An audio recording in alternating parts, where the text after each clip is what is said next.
From the East and the West, you've heard others, but now you've tuned into the best. This is a Prime Wave Media production.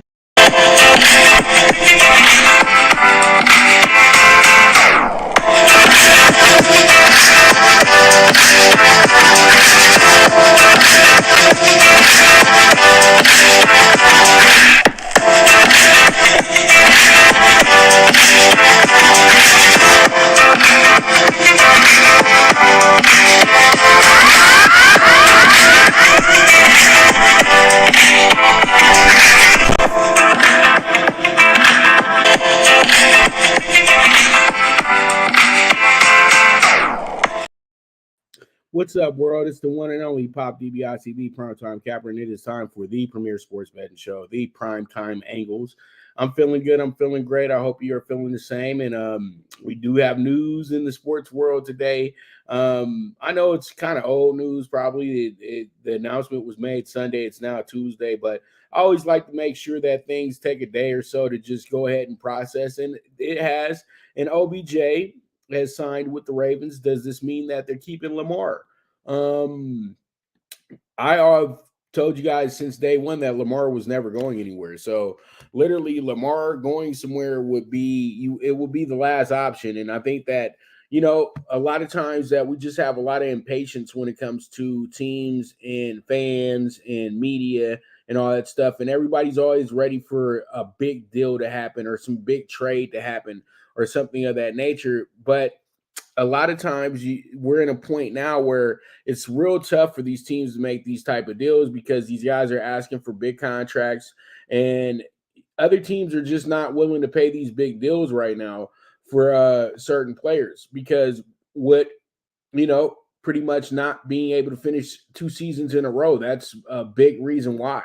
And it's not because you're a rushing quarterback or anything of that nature. It's just because the way that you've been used as a quarterback, they don't know what they're really signing up for. So I never thought that there was going to be any other team that was going to be able to pay Lamar the way that the Ravens want to pay Lamar. So I truly do feel that they're just getting very close to announcing that they've came up with a deal. And I think that they'll be able to meet somewhere in the middle. I think he wanted to throw that out there as the starting negotiation that's the price that he was looking at. But I think he would be pretty satisfied with a 140, 150 guaranteed. I think that should be good enough for a guy that literally is the face of the franchise and pretty much would not be the same. It wouldn't be the same situation leaving Baltimore.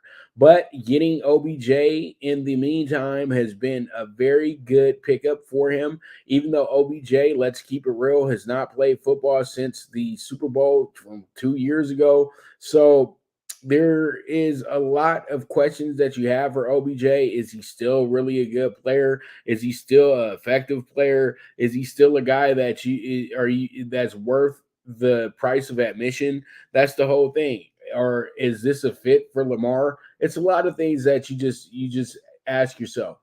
Well, I truly do think that if you're going to trade Lamar, you should do it on draft day, and you should do it with the Detroit Lions because Jared Goff has become the safest quarterback that you can trade for as the Detroit Lions. The Detroit Lions actually have improved since he got there.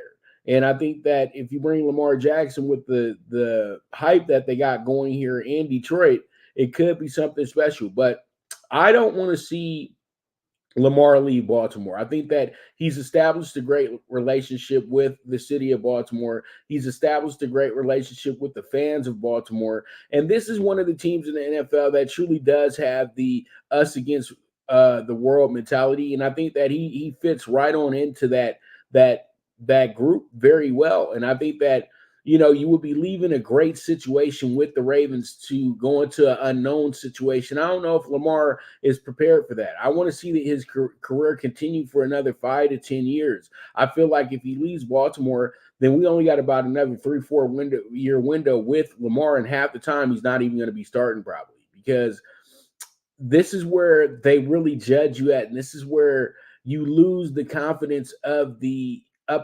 management, because now they're paying you a certain price, and if you don't perform, then they don't want you out. Then they don't want to waste their time with you. So I truly do think that all in all, this will be something that makes him very happy.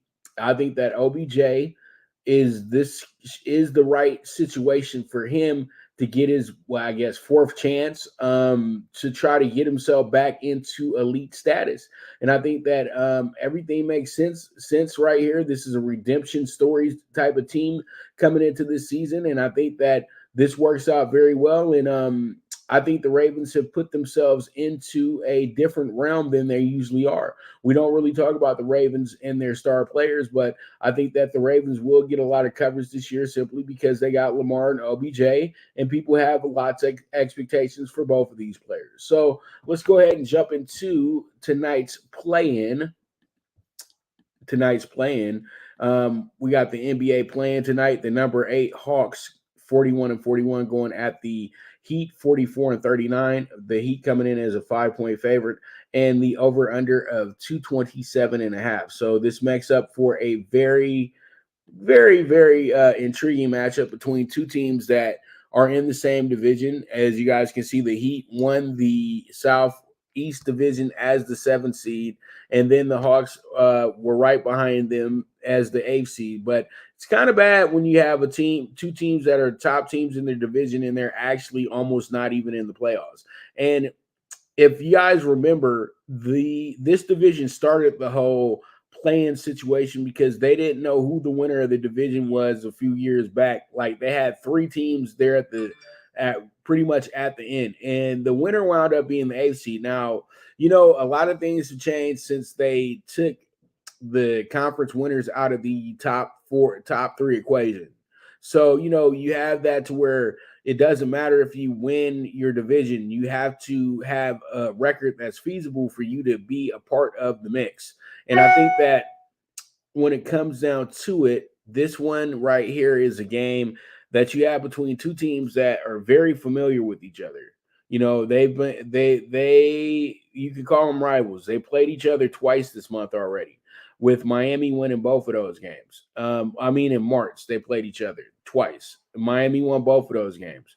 Now, you go back and you look at earlier in the year, they got a good win over them in January. They beat them by 18.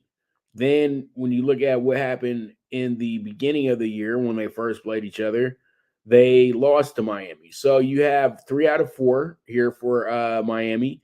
And this is why you have the difference in pretty much the standings. They beat them by 3 games, literally in the standings, and there it is. Those 3 out of 4 games were crucial for the winner of this division. I think that when it comes down to it, though, this is a toss-em-up game, but in reality, though, I think that Miami's going to be a bit too much. The Atlanta team, lost their last 2 games coming into the playoffs, but they were playing against 2 of the better teams in the Eastern Conference in Philadelphia, but they lost to games where guys were on the bench. So I truly do feel like this game actually goes into the Heat's favor, and Atlanta winds up having to go ahead and still play Friday night to try to get into the playoffs, which I don't think will be a difficult situation because I don't know how hard the Bulls really are, and I don't know how hard Toronto might be the wild card here.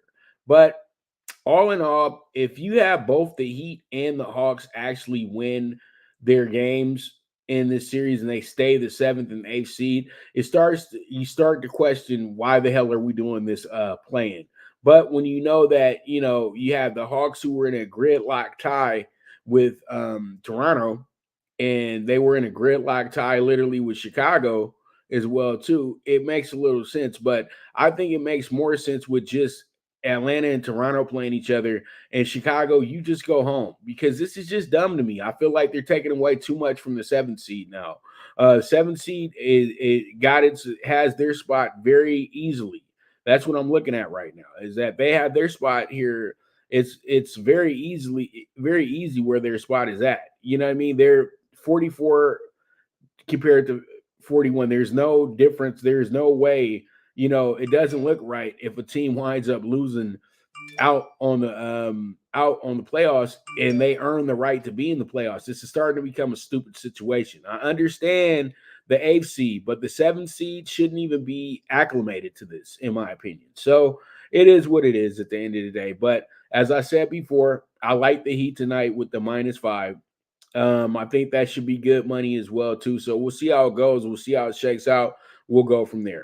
All right, let's go ahead and get into the state of the Lakers. The Lakers tonight have themselves their first ever playing game. Well, no, it's not their first ever playing game. The Lakers played in the first ever playing game against the Warriors, where they were able to win against the Warriors, become the 7th seed, and then later get put out by the Suns 4-2. So, yeah, they got some history here in the play-in. The Lakers haven't been in this play-in, though, since 2021. So the Lakers are looking to get themselves back into the mix here and have themselves a great night tonight against a Wolves team that has ran into some real internal problems, it seems like, as a team. You have Rudy Gobert suspended tonight because he got into it with Kyle Anderson the other night during win, and he actually punched him in his chest last night because there was a lot of UBAN.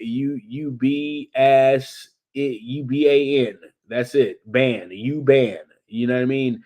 And pretty much that will spark off anybody. So, Minnesota kind of got caught slipping the other night with a really, really bad look. You know what I mean? And I think that there was more that came to the surface the other night showing that this team doesn't really get along. So, that's not good coming into a game tonight against the Los Angeles Lakers, a team that's really hungry to move forward as well, too. But you got a Wolves team that's not forgetting that they want to move forward as well. So this game looks a lot better than what the odds makers are putting it as, because let's keep it real. Minnesota has had their way with the Lakers this year. That's why they're sitting right here still in the mix. And Minnesota 2 weeks ago was a team that was almost locked in the top 6. So, there's just been a lot of shape shifting in this in these last few weeks and everything like that. And regardless of what went down the other night with Rudy Gobert and Kyle Anderson, this team comes in here winning 3 games in a row. They won 3 out of 4 to close out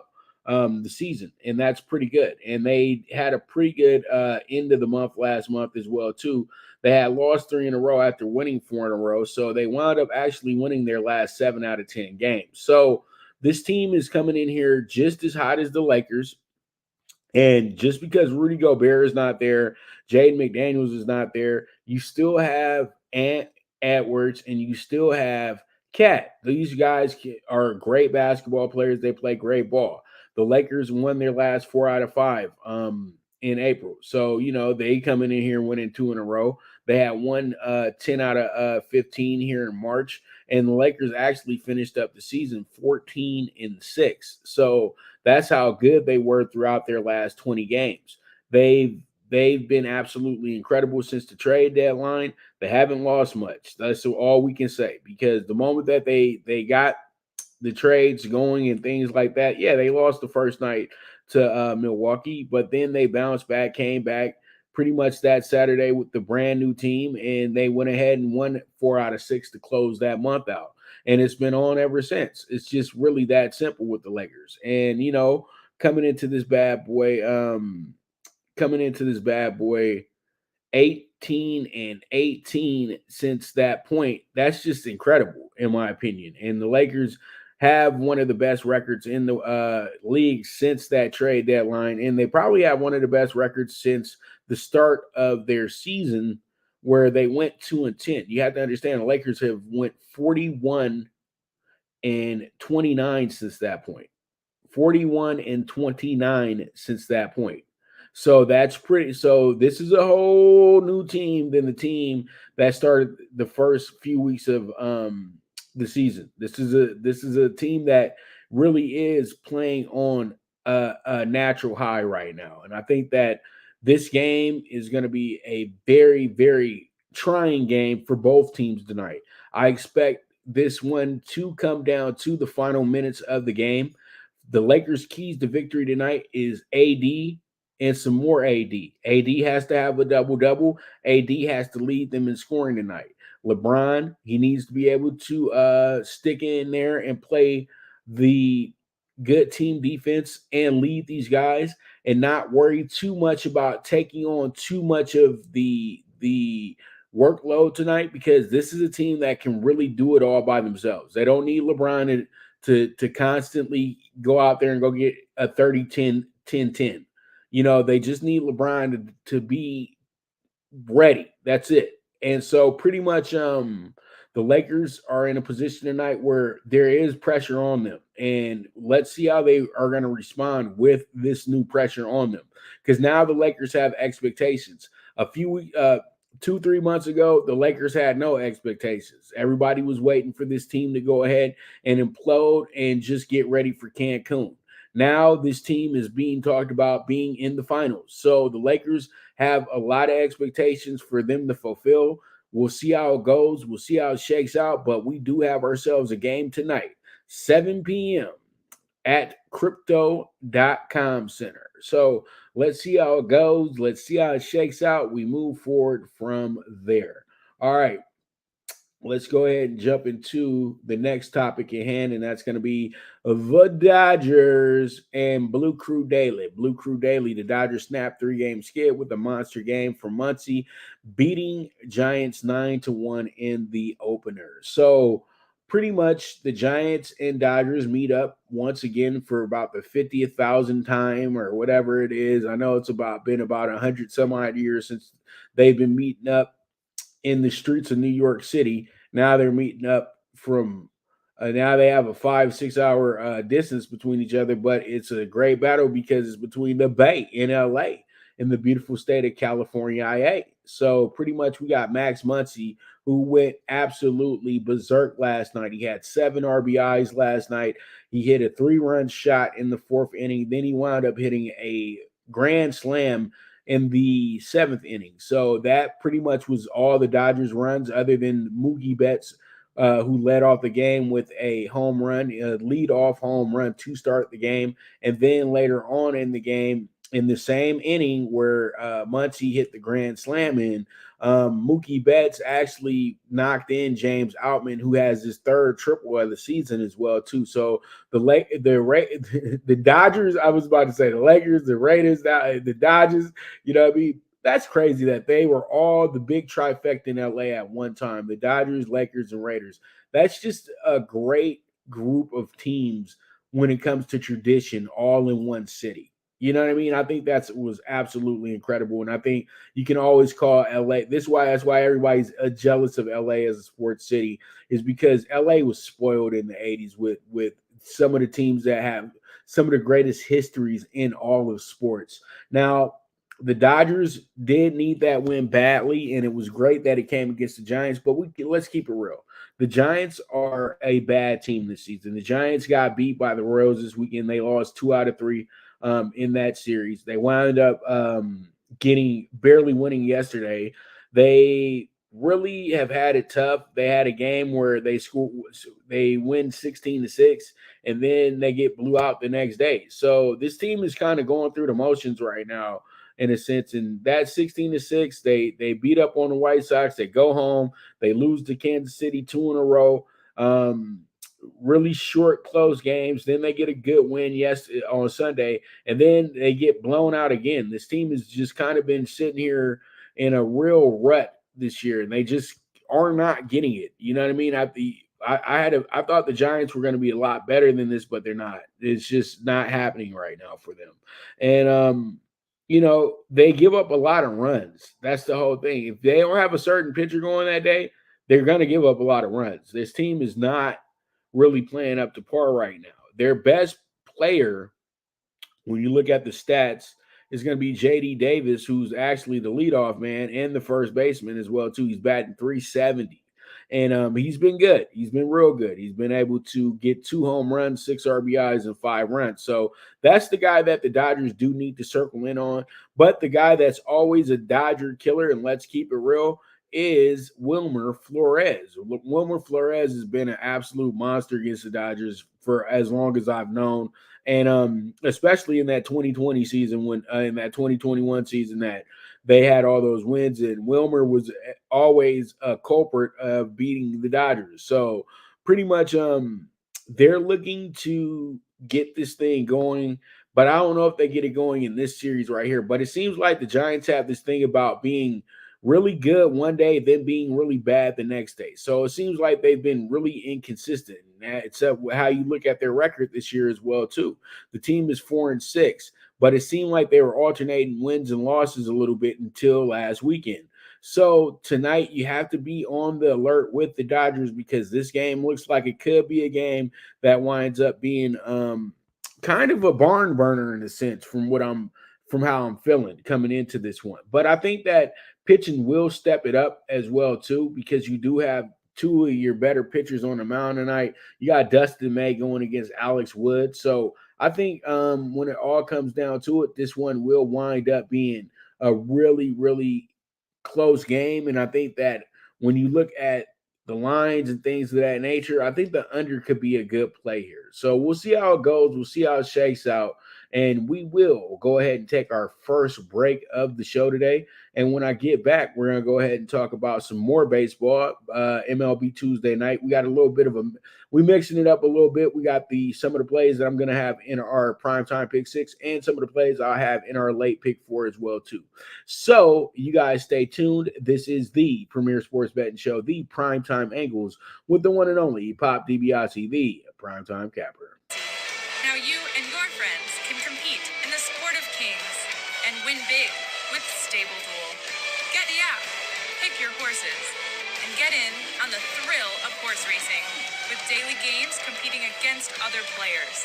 Bring home the glory and the cash and move up the annual leaderboard while you leave your competition in the dust. Get in the game with Stable Duel. Play, race, win. Good News Only Racing Club, led by the legendary Doug O'Neill, the trainer of 2 Kentucky Derby winners and I'll Have Another and Nyquist. Also trained 2-time Breeders' Cup champ Golden Sense, who are just a part of a long list of thoroughbred champions trained by Doug O'Neill. The Good News Only Racing Club has a young core of horses to look out for in Dennis's Celery, Irish Heatwave, and Notre Dame, just to name a few. Win the day every day with the Good News Only Racing Club, a proud sponsor of the NFL Bet Exchange. All right, so let's go ahead and jump into our next topics in hand, and that's going to be the MLB tonight. I got 6 games I want to talk about with you guys. We got a full board tonight. We got all 15 teams playing in the MLB tonight. But let's start off first with this is kind of like an odd situation when you look at it. It's a little bit because you do have the Pirates and the Astros kind of trending in the wrong direction. Even though the Astros did win the game yesterday, the Astros had a really rough series this weekend with the Twins. They wound up losing 2 out of 3 to the Twins. But to top that off, they had lost 2 out of 3 to the Tigers as well, too. So that meant that they had dropped actually, they had dropped 5 out of 6 before winning these last 2 games in a row, Sunday and Monday. So that's kind of uncharacteristic of this Astros team. Kind of early in the season, they're always much better than that. But, they had a split with the White Sox, and then they lost the series to Detroit. Then they lost another series to Minnesota. Now, it just looks like they're having they're having a little bit of a time against the AL Central right now. But now they're dealing with the NL Central. Got a good win yesterday against the Pirates. This was all in part after O'Neal Cruz got hurt as well, too. O'Neal Cruz is done for the next. Let's just keep it real. He's probably done for the season because the Pirates will not be a team probably playing for the playoffs now since O'Neal Cruz is out. By the time he's probably 100% healthy, they'll just say, you know what, let's just go ahead and keep him where he's at, and we'll bring him back next season because we want to make sure that we got him back 100% healthy. If he comes back this season, great. But if I'm up top, I say to myself that he's too precious of an asset to just throw him back out there after breaking his ankle that easily. You know what I mean? So we'll see. Let's make sure he has a full recovery where we don't have any setbacks. But yesterday they were really dominant. The Astros, all in all, they only had two sequences where they gave up anything. Choi hit a home run to deep left center, and then they had a late. Well, it was in the fourth inning, but they had Castro single in Santana. Other than that, the hitters were hitting yesterday for the Astros. Alvarez got himself a two-bagger yesterday with a single. Dubon had a single yesterday. Jeremy Pena scored on that. Kyle Tucker knocked in. Kyle Tucker had a pretty good day yesterday as well, too. Alex Bregman as well had a pretty good day. So, this team is playing some, really, they're not playing great baseball right now. But we all know that if you're not a good team and you're not ready for the Astros, they're going to take full advantage of you. And I wouldn't expect the Astros to be world beaters right now without their table setter Altuve. So, all in all, when I look at this game tonight, I truly do feel like what we do here is we play it smart and we play the under in this spot because both these pitchers pitched very well in their last starts, and I think tonight that will roll into tonight's game. So we'll see how it goes. We'll see how it shakes out. But that's going to be the Astros and the Pirates tonight. And don't let the records fool you. The Pirates had a great first 10 games, I would say. But they may be coming back down to earth after what occurred yesterday. So let's move forward. Let's jump into our next game. Tigers and the Blue Jays. The Tigers coming into this game 2-7. Blue Jays 6-4. We all know that the Tigers have lost their last 4 in a row as well, too. They got swept by the Red Sox. And so yesterday's day off was much needed for this team. Today, they do have one of their better pitchers on the mound and Matt Manning. Matt Manning did win his opener as well, too, against Houston. He only gave up 2 runs that day, had struck out 4, but had 6 hits on him, and he walked 2. But he was still able to win that game.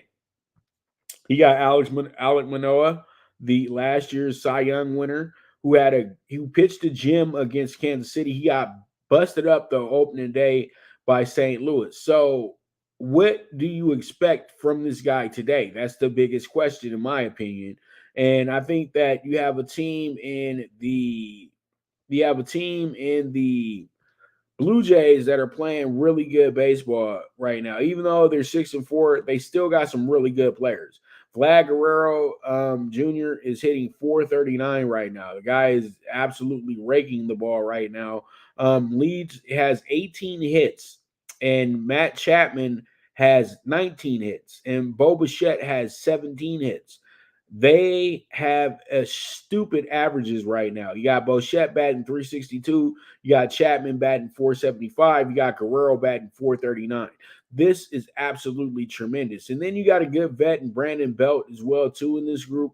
Whit Merrifield has been good as well, too. He's .241, but he got some pretty good on base percentage. So these guys are really looking to be so much better this year. That's what I can see with this Blue Jays team. They know that they're going to have to win a lot of games to keep up with the Yankees. It's that simple. Tigers, on the other hand, though, they knew what they signed up for coming into this thing. They had got themselves a nice little 2 wins in a row, but they've actually dropped their last 6 out of 8. So you can see it in their record that they're not playing great baseball, and their only few wins of the season came against the Astros, but that was on the road. So they're better. So it seems like they might be a little better on the road than they are at home at this point. So I think that Toronto could be an overplay here. So I'm not taking the Tigers to beat them, but I'm going to take the Tigers to keep it close because we're getting some plus money on this one as well, too. And I like the plus 1.5 on the Tigers tonight in this Blue Jays game. All right, let's see how it goes. Let's see how it shakes out. Let's move forward to the Reds and the Braves. The Reds and the Braves wound up being a much better game than it looked on paper last night. We had a Braves team that actually was I had them 1.5 last night. They won the game by 1 run. The Reds got me a good win Sunday night. That's all I can say. Sunday versus the Phillies, that was a great, great win for me because they were able to just take care of their business from the rooter to the tutor. So pretty much you have a Braves team that's coming in here 7-4, playing possibly the best baseball in the National League other than the Brewers right now. But I would say that they're a little bit better because they can turn it on whenever they want to. But you got this Reds team that started off the season pretty good. They won their first 3 out of 4 games and then wound up losing 3 in a row. And now have came back around, won one against Philly, then lost last night. But they have been in literally each and every one of their games this season. The only game that they had an issue with was the 12-5 loss to Chicago. But every game has been really close for the Reds this year. So that's something that you can look at and say to yourself, hey, this team is a lot better than they look on paper. But as I said before, this Braves team is a really good baseball team. I like what I see here with the Braves. The Braves have became the favorite to win the National League as well, too, this year. And I think that's a little bit jumping the gun a bit, but I do understand why they will put them in that position right now. So I truly do feel like what comes down to it, when it comes down to it, that it's going to be up to both of these teams to really figure out who wants it more early. And I think that, pretty much when it comes down to it, I think that the pitching for Atlanta is so much better today. And might be one of the weak links in the pitching staff for the Reds today, and Luis Cessa. Cessa was good against Chicago. He pitched 5 innings against Chicago, only gave up 2 runs, but he walked 3. So, I never like to see a guy who gives up runs and walks and things like that when you got more walks than strikeouts. So I think today, the way that he went about his pitching in the first game, I think that's kind of sets it up for the Braves to have a day against this Reds team. So that's what I'm doing here. I'm going to take the Braves with the -1.5. We'll see how it goes. We'll see how it shakes out. We move forward from there. All right, let's go ahead and jump into our next game, which is going to be a AL Central game between the White Sox and the Twins. Yesterday, I had the under 77.5. The gift and the curse of the hook saved our butts yesterday and pretty much got us that ticket. It was 4-3 in the 5th inning. And I said, oh, man, look at this. About to miss the over. And then what winds up happening is we get 4, or I would like to say 5 straight scoreless innings. And that's all she wrote. So today we look at this game in a different perspective. We're trying to figure out, can we pick a winner here? And I think that everybody's going to be all over Pablo Lopez starting today. Pablo Lopez has a .75 ERA right now. The guy was absolutely cooking in game 1 against the Royals. And he did pretty good against his former team in Miami as well too. But he only got the decision in one of these games though. So, he's looking to bounce back. He didn't get the decision last game out, but he pitched so well. He pitched 7 innings, only gave up 3 hits, 8 Ks, 1 earned run, and one walk. And craziest thing about it is when he pitched against Kansas City, he only threw for 5 1/3 innings, and he had the same exact numbers and actually walked 2 more. So this guy absolutely was a little bit better in the game that he didn't get a decision in.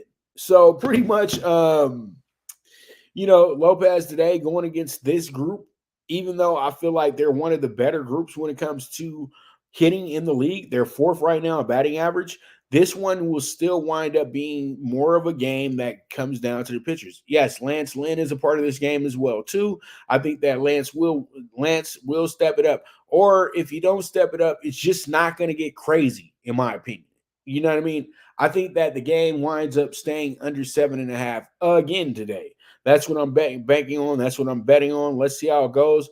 And actually, I'm not looking at it in that accord. I think that Lance Lynn, 9 ERA, the guy got absolutely smacked against San Francisco. He didn't do that great against Houston, but it was okay because Houston, you understand. But San Francisco is a little bit of a different beast. So all in all, I think what we do here is we play it smart. I'm saying this. I don't think that the White Sox score a lot of runs today, but the way that this pitcher's lining up today, I think that we can get a lot of runs from the Twins. So I do like the over 7.5. I'm sorry about that. I had to recheck my notes because I thought it had said under, but I do like the over 7.5. Let's see how it goes. Let's see how it shakes out. And then we have some more of our evening games that are coming up to tonight, and that's going to be up first at the Big A. We got the Nats and the Angels. The Nats coming here 4-7, Angels 5-5 right now. Angels absolutely playing a little bit better baseball to start the year off. They start off really good, in Oakland, but then things have kind of caught up with them a little bit. Nationals got off to a really rough start against Atlanta. And then they drew the Rays as well too. They Rays in Atlanta back to back. That wasn't too good for them. And then they were able to line it up with the Rockies, and they did very well against the Rockies this week. They wound up absolutely getting themselves right back into the mix, actually, with that Rockies series as well too. The team actually wound up going to Denver and winning 2 out of 3 in that series. And they got a good win last night as well, too, beating the Angels 6-4. So this team has won their last 3 out of 4 after such a putrid start to the season. So the Nationals coming in here a little hot, you know what I mean? Josiah Gray making his 3rd appearance of the season as well, too. Last week, he pitched lights out against Colorado in their home opener. They wound up losing the game, though, by 1 simply because pretty much he didn't get any run support. But after that, they went ahead and they won 2 games in a row and even that series up for that weekend 2-2. And then they got themselves a good win against the Angels yesterday. It seems like they're kind of winning in pairs right now. But, last time they won a game and then went on a 4-game losing streak. So this team is weird. You know what I mean? But I think tonight what happens here is we have Shotani on the mound.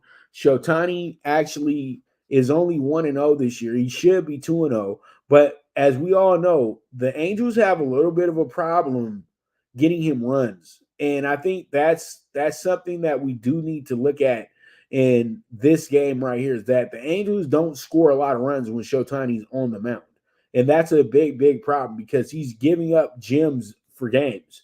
And he's not getting the same love he should be getting because these guys are up in here literally just throwing the game away. So he has to really, really hope today that he can get some run support from this team because it's been like pulling teeth. I'll be that honest with you. It's been very difficult. And for anybody as good as him, it's like winning is enough. So I think tonight I'm gonna be a little crazy here.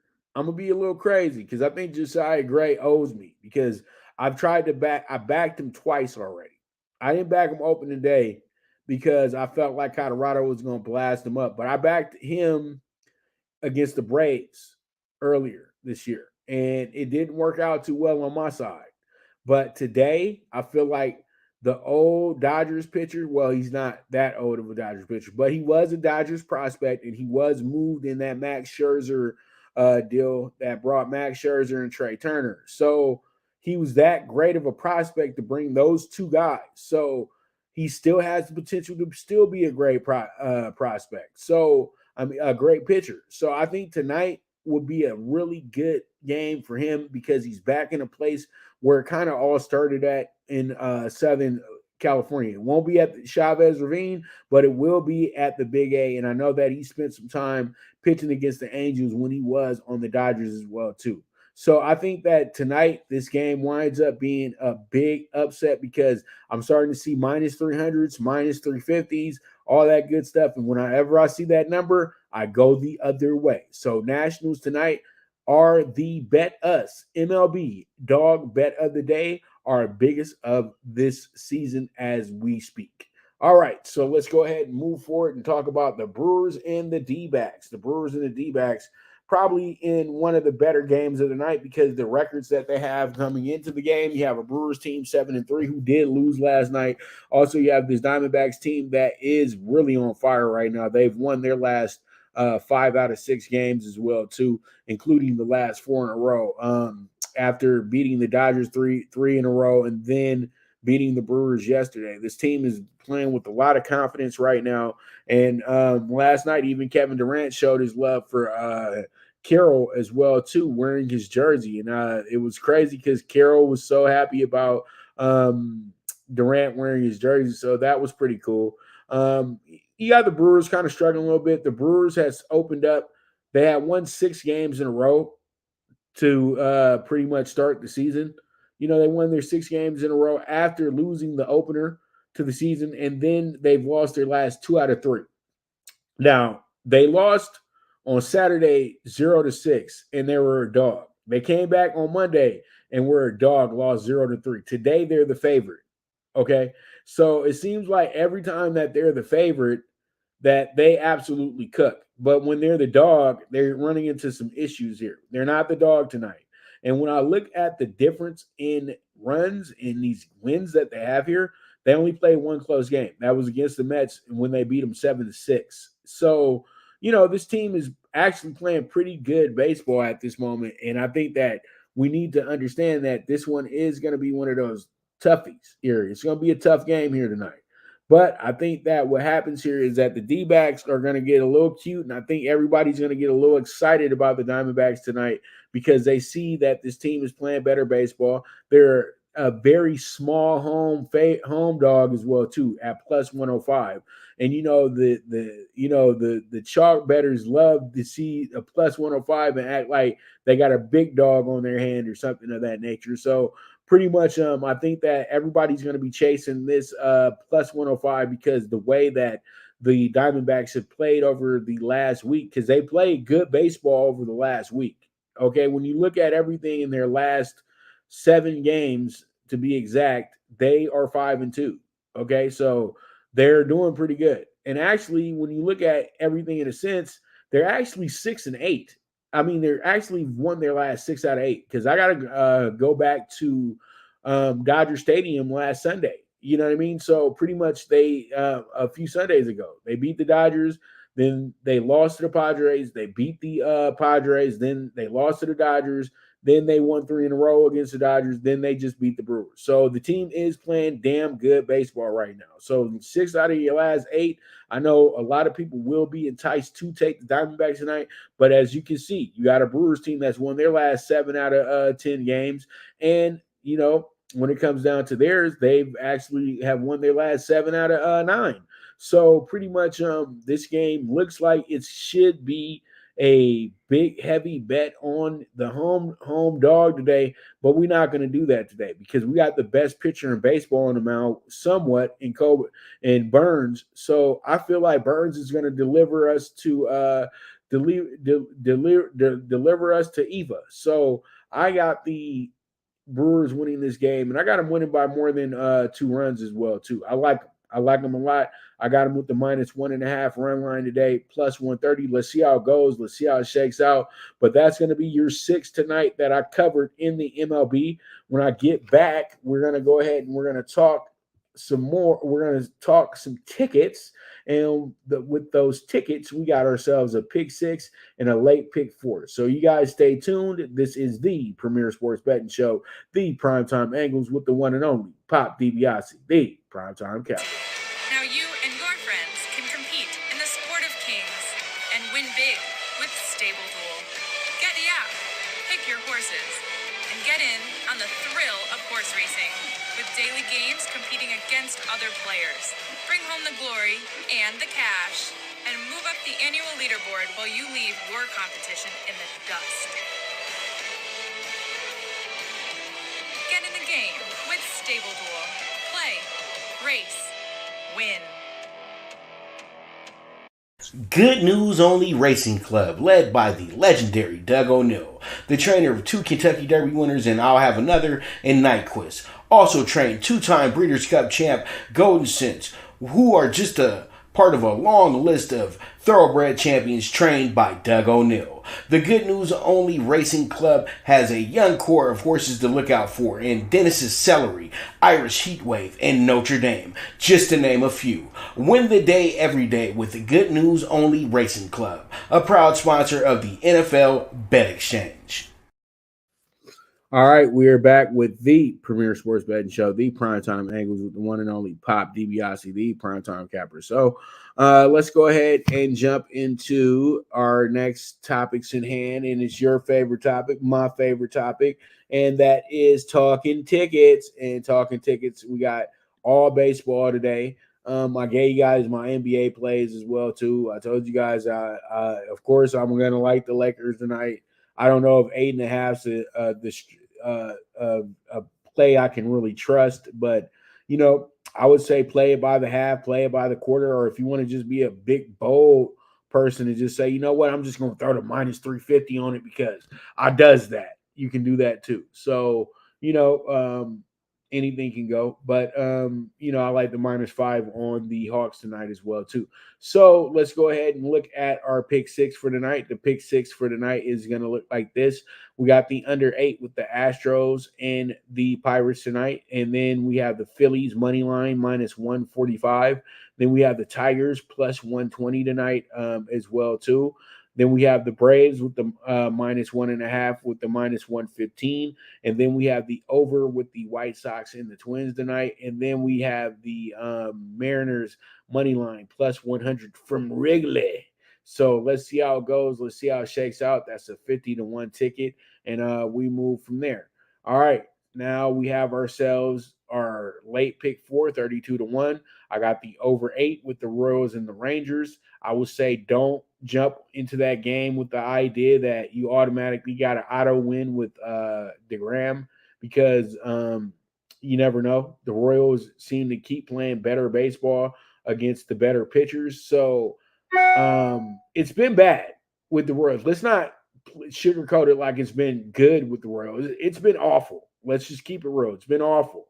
But they did do pretty good this weekend in Kansas City. I mean, not in Kansas City, but they did do pretty good this weekend in San Francisco.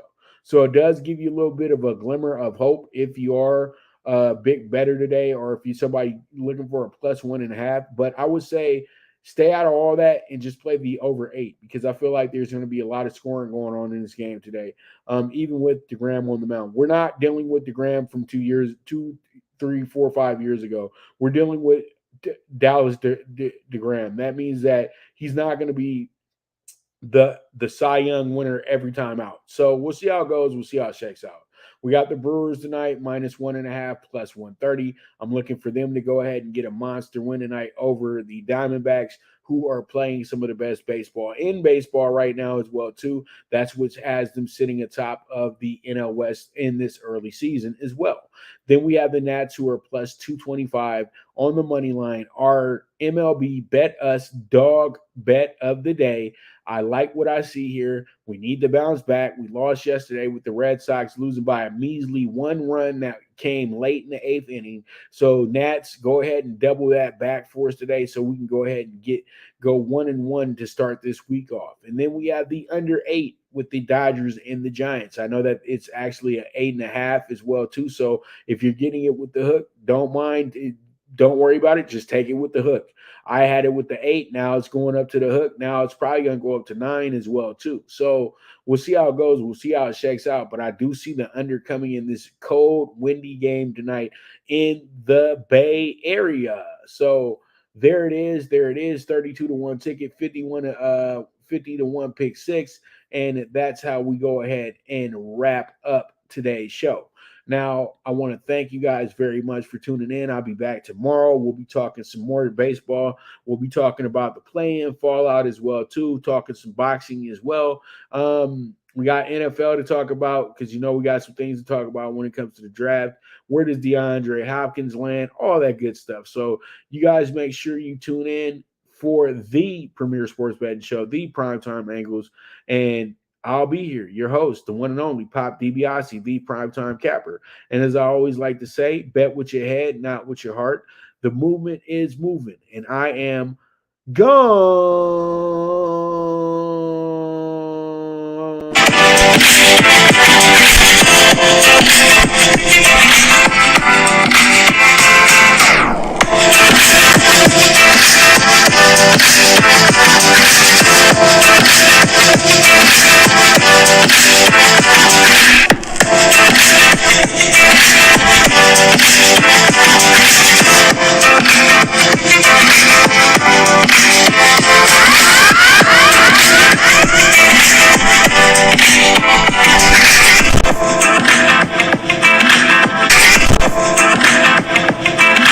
From the East and the West, you've heard others, but now you've tuned into the best.